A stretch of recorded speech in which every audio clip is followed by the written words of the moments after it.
नमस्कार।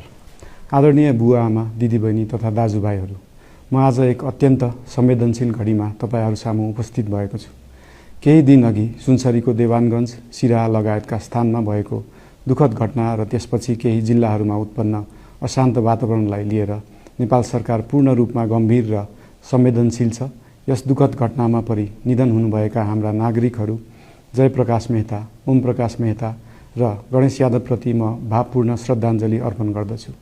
साथै शोक सन्तप्त परिवारजनहरूमा नेपाल सरकारका तर्फबाट गहिरो संवेदना व्यक्त गर्दछु।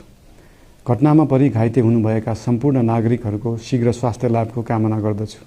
घाइतेहरूको उपचारमा कुनै पनि प्रकारको कमी वा ढिलाइ हुन नदिन सम्बन्धित स्वास्थ्य निकायहरूलाई स्पष्ट निर्देशन दिइसकिएको छ।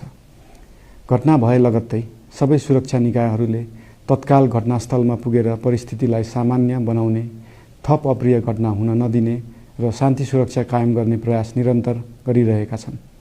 घटनाको निष्पक्ष छानबिन गरी दोषीलाई कडा कानुनी कारबाही गर्न गृह मन्त्रालयले छानबिन समिति गठन गरिसकेको छ।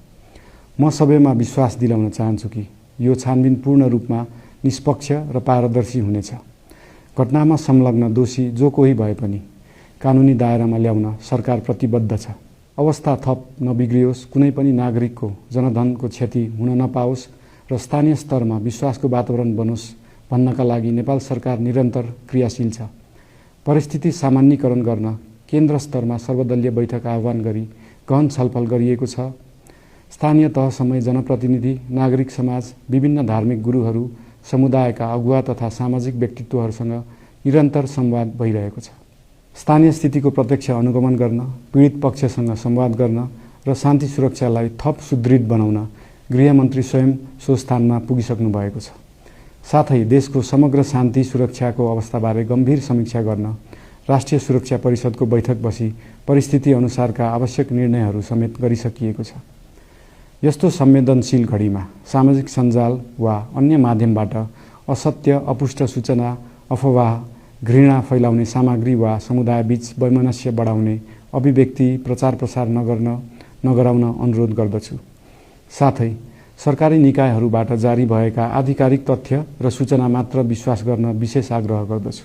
प्रत्येक नागरिकको जीवधनको रक्षा गर्नु, सामाजिक सद्भाव जोगाउनु र समाजमा शान्ति कायम राख्नु राज्यको सर्वोच्च र प्राथमिक दायित्व हो।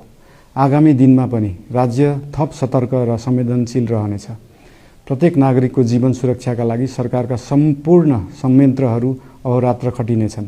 शान्ति सुरक्षा भङ्ग गर्ने, अराजकता फैलाउने वा हाम्रो सदियौं पुरानो सामाजिक सद्भाव